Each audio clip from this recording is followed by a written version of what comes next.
So welcome back, everybody. I hope you enjoyed the Birds of a Feather Lounge discussions, had a chance to get a coffee, and welcome to our next session.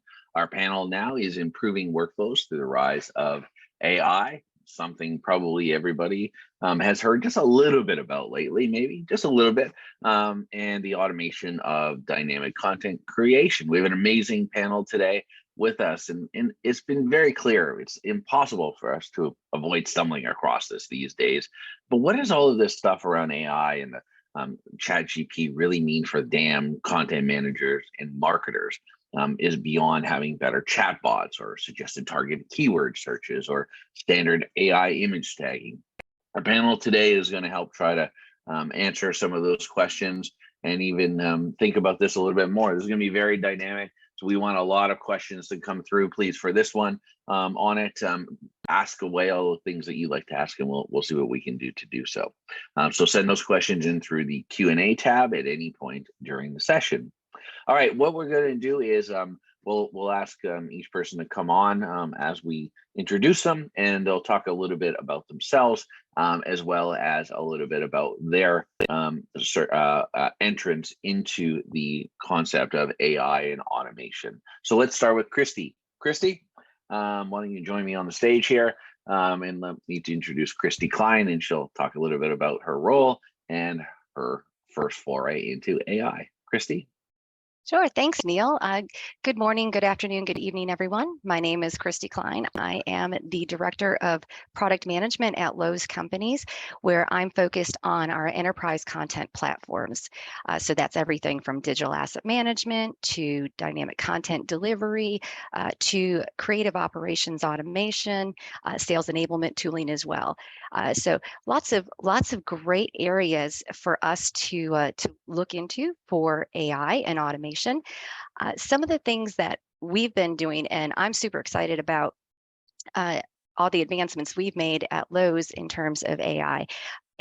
We've started things such as tagging of digital assets, as Neal mentioned, where not only are we doing the things like color and room scene, identifying whether it's a lifestyle image, but we've been doing object detection specific to home improvement, which is really key because we can say that something's a table or a lamp, but can we really identify if there's a paint sprayer in there?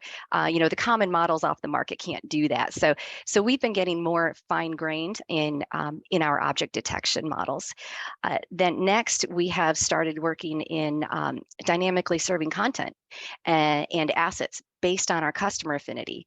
So this is like if you think about next best content, so using AI to help us with that. And then third, the area that we're stepping into just recently is on the creative operations automation side, where we're getting recommended images and content to help our designers create that content a little bit faster and move forward. So like I said, lots of areas that we're using AI, and super excited to talk more about it. Oops, you're on mute, Neal. If I don't come off yet, maybe the AI is going to help me figure out when I'm on mute. When's Zoom going to put that in instead, right? So, but a great introduction, Christi. Thank you so much. Let's introduce Ranjan into the stage. Ranjan. Yep. How are you doing? I'm Ranjan Roy. How's it going? I'm the VP of Strategy at Adore Me. Adore Me, we're a direct-to-consumer women's wear brand founded in 2011. We're recently acquired by Victoria's Secret. And for us, the first thing I would definitely do is kind of distinguish generative AI and all the recent stuff and hype around ChatGPT from kind of more traditional AI and just recommendation algorithm type artificial intelligence. And for us, we've been doing a lot of work. Product descriptions were the first area that we really operationalized on the generative side. And that's instead of just querying ChatGPT and saying, give me an answer, write me a song in the style of Willie Nelson or something like that, which I've had a lot of fun with. How do you actually build it into your workflows? How do you take the existing data and systems you have and also make it so copywriters and other marketers actually can use it in their day-to-day functionality? So we've been doing a lot. I'm really hopeful of how generative AI is going to totally transform CPG and retail. So happy to chat about any of that. Excellent. Well, thank you so much, Ranjan. A lot of stuff going on there. Next up, let's introduce Corrie. Corrie? Hey there, my name is Corrie, Vice President of Sales at Sitecore. So Sitecore has basically a suite of products that's around digital transformation and really delivering great customer experiences for you. Specific to the DAM space, we have Content Hub. And so for us, Content Hub is kind of anything that's important to your marketing org. So assets, file assets, text assets, things like that. We've had a whole journey in terms of AI. We started out, like others are saying, in terms of tagging images and videos, converting video text to, converting the text and video to closed captioning and things like that. But we've also done things like using AI to look at a brand image and make a decision about whether or not it's following the brand rules. So it's part of like a governance. So rather than a person having to look at every image and make sure it's following the brand guidelines, we've been able to use AI to do that. We've also been using AI to be able to look at an image and understand whether or not if it's going to be a conversion type image. Is it going to convert for a consumer in the store or online and things like that? We have AI that can actually do that. And then now taking it to the next level again, which is like we were talking about, the generative AI, where you can do things like have text in Content Hub that will automatically get translated into all the different languages that you need globally, or even, write copy for you to start with. So we're really moving, kind of all through that path.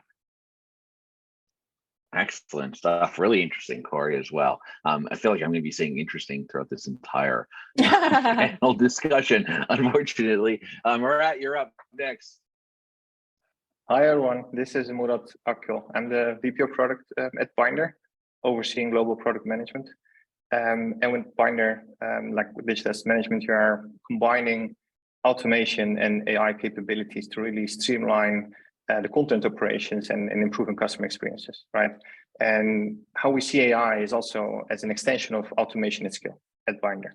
And this is what we have been doing for our customers for years already, right? To really maximize the value and investments of our customers' resources there. We did this on multiple fronts. One is we help our customers to manage content at scale. We have seen tremendous growth, like exponential growth in the number of assets that are being created and uploaded into Bynder. And the organization and the findability of assets becomes more and more important. This is where we have, for example, asset tagging as a capability, or leveraging more AI capabilities to make finding assets easier, right? That's on the managing the content part. But the same goes also for scaling content creation and operations, right? This is where we, with our templating products like Bynder Studio, help customers go faster to market with the contents that they create. Really resonating well, and leveraging automation in this space. And then finally, also on the delivery side of things, right? Optimizing content delivery has been a key focus for us for a couple of years now. And this is where we also have products like the dynamic asset transformation, which really helps customers to transform assets real time, but also leverage AI capabilities to, for example, do a focus on smart focus on an element to enable you when cropping assets. So, and then many more opportunities and an exciting roadmap ahead of us as well when it comes to generative AI. So yeah, looking forward to the session. Absolutely. Lots going on here, right? So generative AI, where does ChatGPT come into the play? ChatGPT, maybe even I'll ask it to join us a little bit later on this session. But maybe, Christi, why don't we dive a little bit deeper into one of the topics that you brought up, one of the three things. Do you want to share a little bit more about one of the ways, one of those three, where it's really, where you're using it to really improve your workflow and some automation? Sure. So like I mentioned, we are doing it for asset tagging, which I'm sure a lot of the attendees here today are. If you put it in perspective, for Lowe's, we have over 2 million products online. And so what we're growing into here is that we rely on our vendors to supply the tagging for their products as they come in. And well, if we want to reuse those assets across our organization, across all of the channels, they're not going to supply us every bit of information we need. So to do that at scale, we're using AI for that. Like I mentioned about the object detection. Again, a vendor is going to say, yes, this is a can of paint and it's this item number and it's by this vendor, et cetera. But we're not going to see it in a room scene and know that it's that type of paint. We're not going to have all those generic numbers like, oh yeah, you can use it in your family room. It's really great in your bathroom.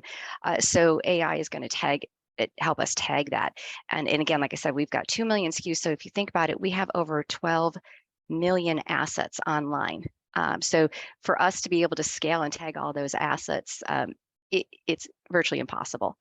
So again, AI coming into, I think Murat, you just said it, right, being able to tag it at scale, to automate a lot of that generation of that metadata.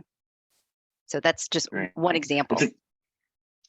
It's a good question that comes up quite a bit, which is, and I'm going to throw it back to Corrie and to Murat on this one, coming back around, which is, are you using mostly open source AI models? Are you finding you have to create your own from a product standpoint? Because as Christi said, most of us rely on the product to do so. And I know Ranjan has some stuff to add in here from some of the stuff that they've been doing, but I want to come there and then Ranjan will come over to you on how are you finding these models? What are you using to help with this AI tagging? I can start real quick. I mean, we let people connect to any of the open source ones. So by default, it's the Azure Web Services, but it can be Google Web Services. It can be OpenAI. They can kind of connect to anything they want. And then also the important thing, and it's actually sort of related to what Christi was talking about, which is for the tagging of assets, you can actually train it as well. So because that's the ultimate goal here, because you don't want just it to be a generic, it'll look at a saw and it'll tag it as a saw, and that doesn't really help you, right? But and we have one of our large car manufacturers has trained the model, the AI model, to understand exactly which make and model in a car is based on AI and looking at it, so people don't have to manually do any of that work. Right? Yeah, I think it's similar. Like in our case, we are leveraging AWS capabilities when it comes to computer vision technologies. But the same goes also for our own investments. Like we have a data science team that we started to build our own machine learning models. But at the same time, also looking at partners, how we can jointly deliver value to our customers. So there's like different ways that we can go about delivering value for our customers. So. Great. And I know, Ranjan, you did some work on this, right? Yeah, for us, what we found, so starting with text specifically, and working, whether it was, there's a company, writer.com, that actually has more open source large language models, OpenAI, the creators of ChatGPT, they're the famous ones, even connecting to their models as well, is already we start to realize is that's a good starting point. But then after that, I think companies, it's going to be really interesting how it develops, like what's third party and what do people have to deliver and develop in-house. Even for us, the object detection side, there's only so many times, is it a t-shirt or a bra or a swimsuit versus what exact product is there? We're not there yet. And that's what we're trying to understand and try to figure out. And then once you even do the object detection, how does then that work back into, the more creative workflows? How do you make it so everyone actually has access to different creatives, can quickly get that into whatever they're trying to create or market? I think for us, we're realizing like a lot of this stuff is going to need to be really customized to specific businesses, but I mean, we're still hopeful that, like the software vendors and developers and just the overall community kind of makes that job easier. That's where the real opportunity lies.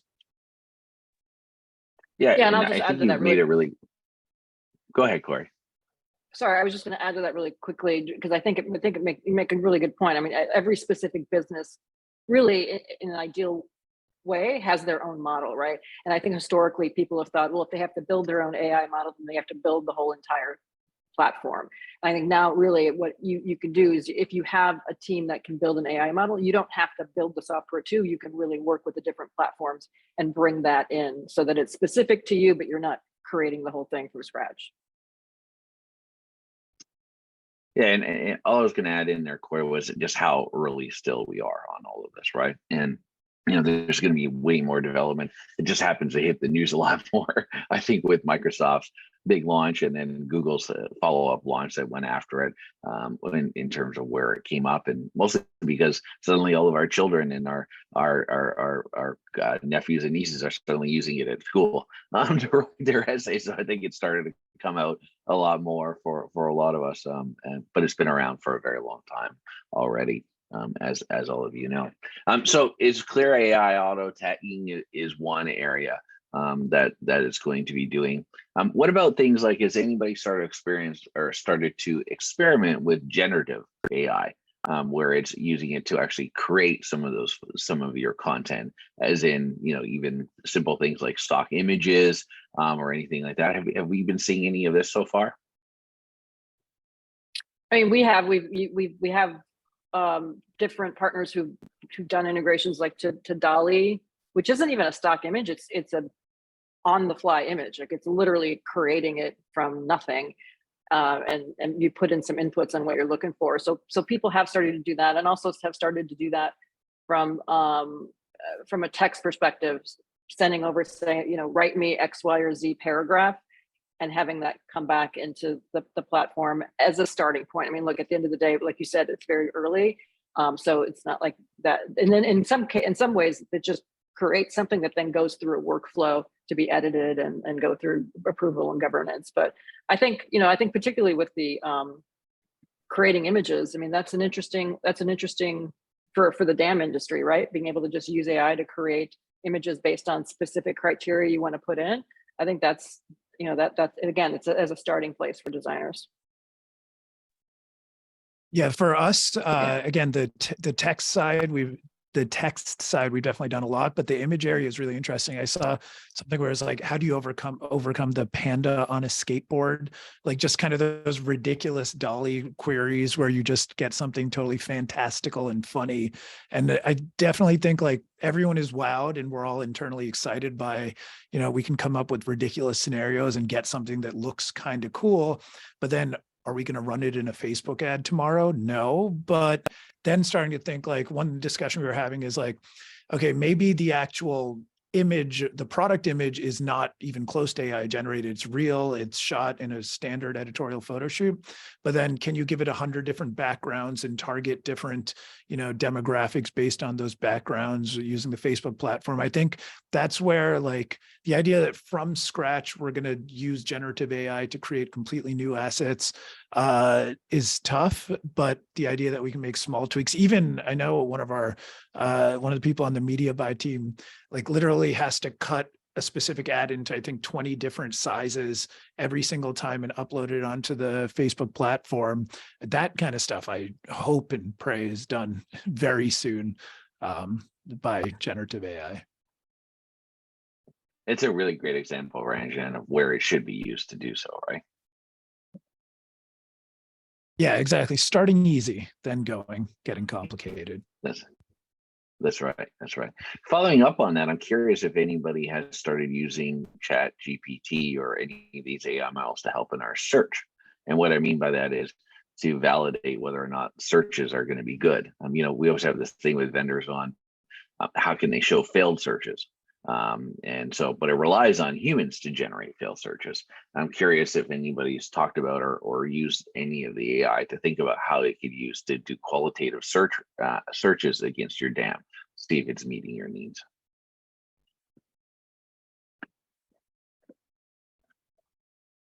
I would suggest that would be a no. Yeah, we haven't for the dam. We do use AI for our external, like, website search. So our consumer facing search now uses AI to understand intent and then to give the search results, but we haven't brought that into the to Content Hub yet. And I'll bite on that as well. Oh, sorry, Christi. Oh, that's okay. I was going to say we're about the same. We're not using it internally. We started doing some analytics just recently in using AI for our searches. We haven't really brought it in-house yet. However, we are exploring natural language processing using AI to do that, to get to some of that intent. But again, we're just kind of in the playing around, testing it out phase. Yeah, I was going to echo exactly that. Like, maybe if it's not being done today, I am really hopeful, because like trying to train everyone internally on what to search versus them just thinking of something and getting the actual result they want, that's exactly where this kind of technology could help bridge that gap, that it should understand what you're looking for much better than having everyone knowing I need to search this term, this logo, this taxonomy. I'm very much hoping that happens. Yeah. What's interesting around the AI and adding it into our automated workflows, I think is things that we haven't thought of yet. And I go back to a few years ago, I think it was a gorilla. I'm not sure exactly what type of species it was, but we all know that story where it took the photo. And so who owned then the actual copyright of it?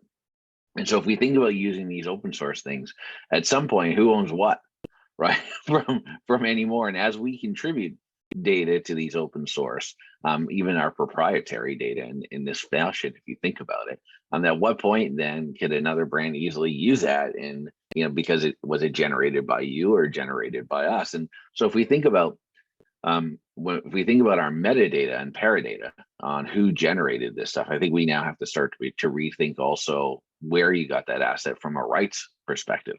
Or where you got that information from, or that copyright as well. I'm curious from a vendor standpoint, are you guys thinking about this at all, or how to tackle it, or how to distinguish between AI generated in the system versus what's been generated manually? Yeah, maybe I can talk to that. So last week we had a customer event in Amsterdam. This was also raised as one of the, let's say, concerns from our customers, like the legal side of things and how cautious they are, and also what like the copyrights are.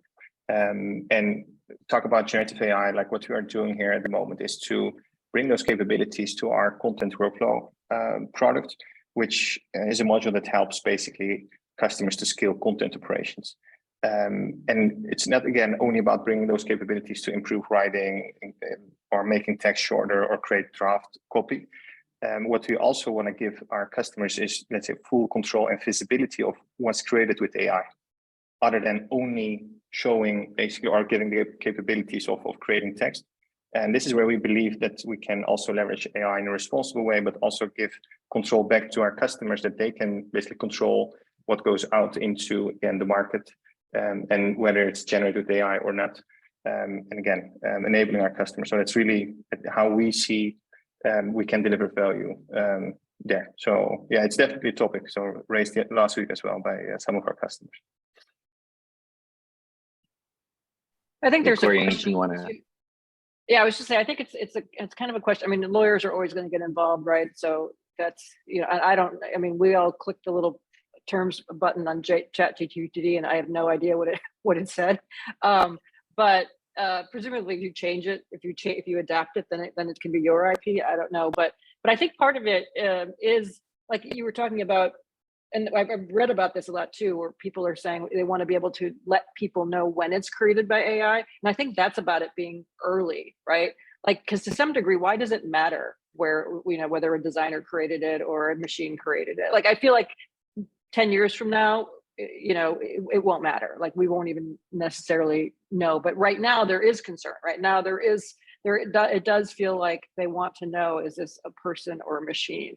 So yeah, I think that's kind of back to your original comment about this all being very early. And I think that's cool. We're in experimental phase, right? And we've got to try different things and see how it adapts and see what sticks.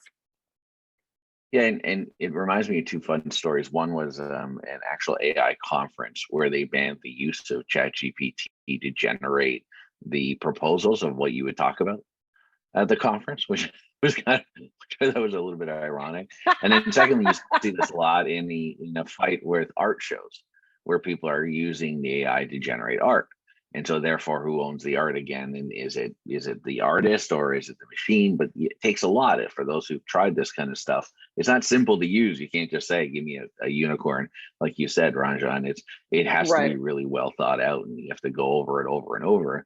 But it's that same process and that need for the transparency today, mostly because we're not sure about all of it, right? Is really the issues that we're coming across. And I think that's the one thing that I was just going to say, and now, as you guys have probably seen, there's tools out there now that people are creating to analyze text and analyze image and let people know if they haven't been told ahead of time whether something was created by AI or not. So that's also a new industry that's popping up. Yeah, now on the right side, like for us, especially, we do a lot of work with influencers and micro influencers, and it's something we've talked about a lot because but it's still a bit of a continuation of, in the past, if someone made a video for TikTok and then you used it on an Instagram reel, is that okay?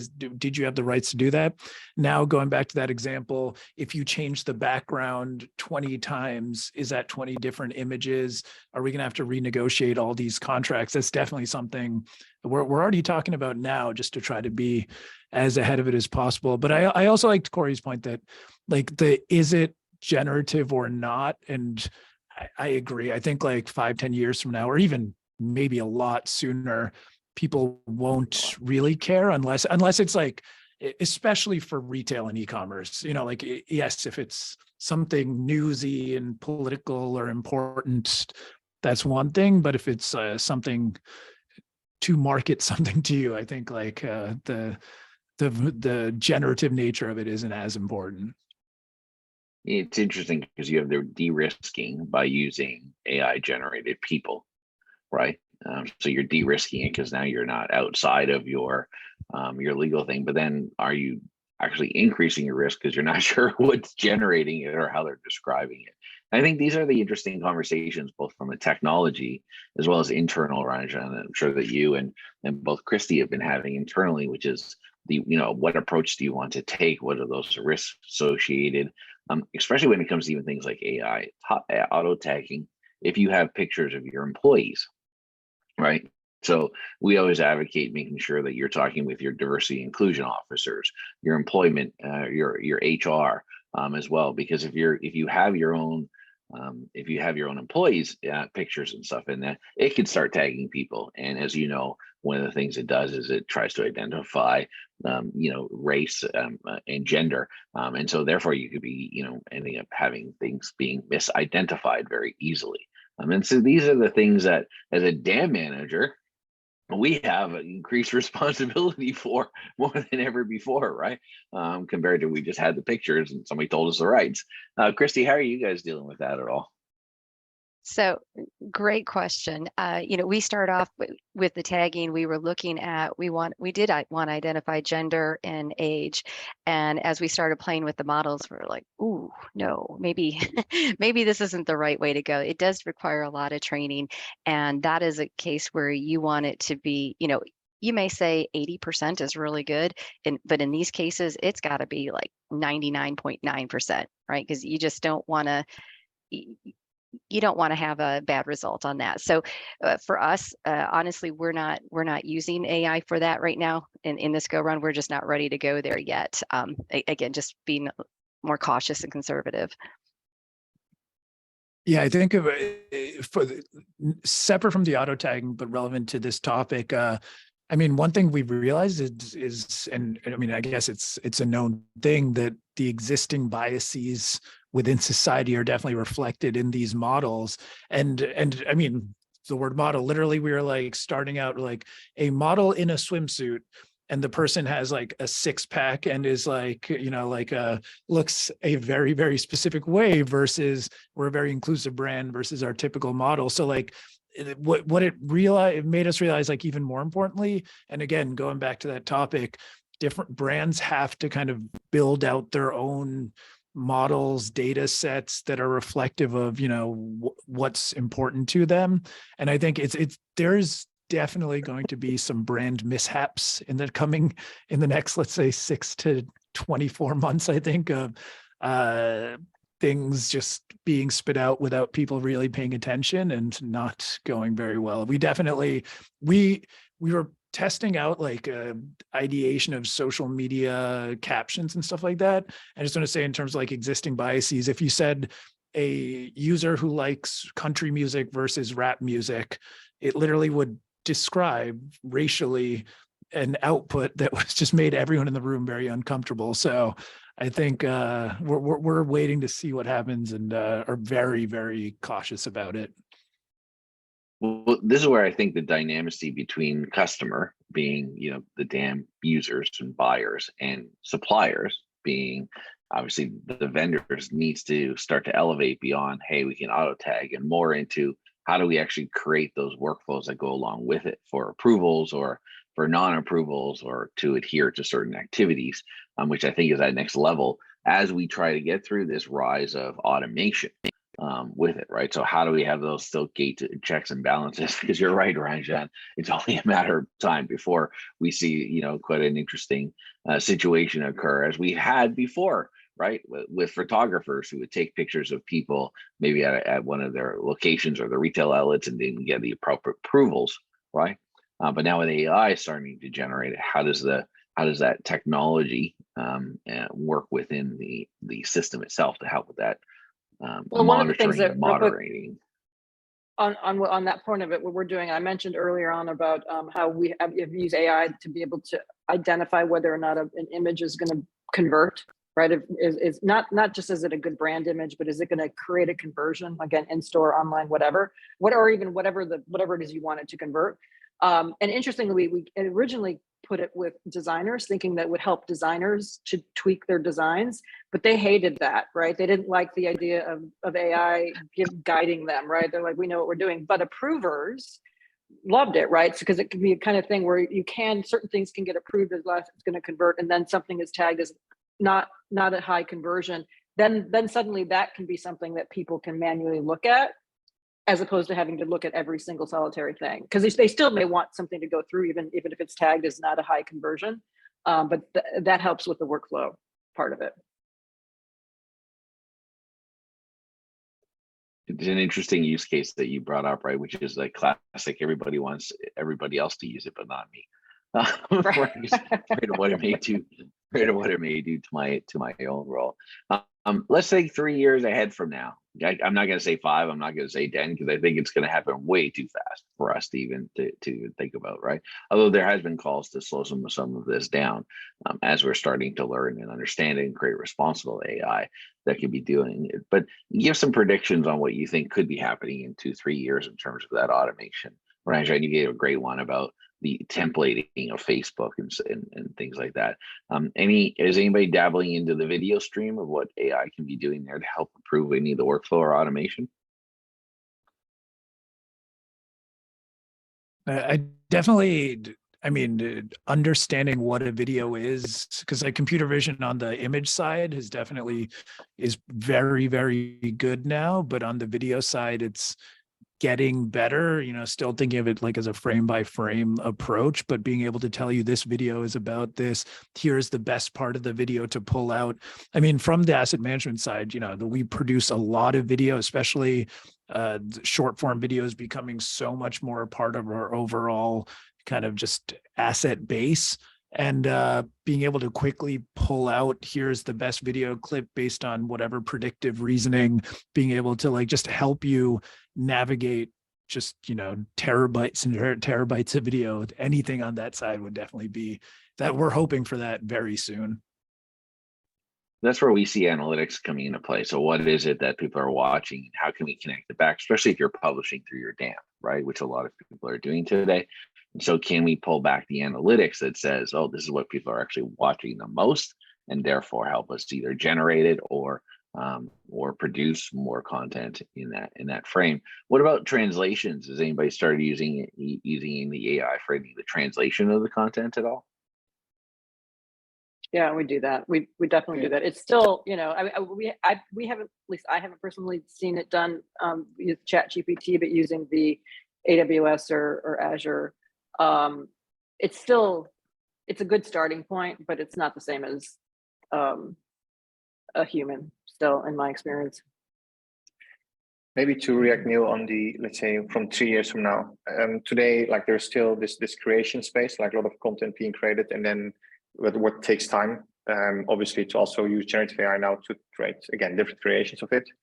At the same time, looking at the delivery side of things, like I think the lines will fade out, right? I think delivery of assets will probably happen real time by leveraging the data points, as you just described, or analytics data, and deliver, whether it's an image or a video, like those will be almost transformed on the fly, and to deliver, again, the best possible experience for your end users or for your customers. I think today, generative AI for image, well, still takes time. I know from our customers that they do care about their brand, and they want to control this, right? But yeah, with all the tools that we have available, but also the workflows around this that we support, we can hopefully, well, bring that back as control, but at the same time, see how all of this will happen in real time there, where it's now basically separated between the creative side of things, managing it, and distributing. So, well, exciting times ahead, for sure. Excellent. And Christi, what about for you guys at Lowe's? What's one of the things that you're hoping for in the next few years that could really help you with? Yeah, I would say that some of that content generation, the content clips, what I would call it here, taking those videos. We have tons of videos, and they tend to be between 1.5 to 3 minute videos. But now people's attention span isn't, we're really not that long. And when you're trying to shop and you're trying to get people to convert, you want something shorter and more impactful. So creating content clips, that's something that we do very manually today. And it's taking those, what are people watching most in that 3 minute video, and distilling it down to more like a 10 to 15 second product clip. So I would love to see more of that being created for us. Sounds fascinating, that's for sure. Somebody's asked, where has AI helped save the most time in dynamic content creation? But I think we're all still at the very early stages, right? Not a lot of dynamic creation being done today, but all things that I think that we're still looking at. And that's why we thought that this was a very interesting panel. This is about what could happen in the future. So how are we dabbling in it? As we've heard both Ranjan and Christi talk about how our vendors like Bynder and Sitecore starting to work with it to understand it as well. And how do we have to collaborate together as an industry, right? From a damn standards point of view, in order to figure out how we best approach this. Because I think what's interesting about the digital asset management space is that it's actually well positioned to be at the center of this, when you think about from all of the things that it could be doing. And so for years, we've been dabbling with and seeing demos of AI auto tagging on things, which has been interesting. Transcripts, right, of video has been one of the things, scene detection. But now that we're getting into this next layer, it's almost like we're getting into real story groups, 4.0 of DAM, where now it's starting to actually be a lot more generative. And the question is, just like everybody else in the world, are we ready for it? Is one thing that we have to be thinking about as an industry together. And I think this is a topic that is going to need a lot more overall discussion with everybody at both the online as well as the physical conferences, to be thinking about together as a collective of how do we do this and what workflows will we need in order to ensure none of our brands get in trouble for it. Well, allow me to use this point to wrap up here. Thank Murat and Corrie, as well as Ranjan and Christi. What a great session. An interesting session from a where can we go, right? As we're all dabbling into it, but where do we go from here is going to be the real question. I can't wait for be doing more dynamic backgrounds for me on Zoom, and why that's not happening. And by the way, Zoom, because I know you're listening, why can it not auto detect that I'm moving my lips, but you're not letting me unmute? So that's where we should be really focusing some time first, right? That should be a first one that we should have on this thing. Otherwise, that's never going to work. Excuse me. Or it can auto take out my cough. But thank you so much for joining us today. Really appreciate all your time. So for those staying on, in 5 minutes, please join us for our next session of the day with Clinique on how to establish DAM governance operating models to meet the needs of all stakeholders and all users. Another interesting thing, right? Governance on AI is going to have to come in.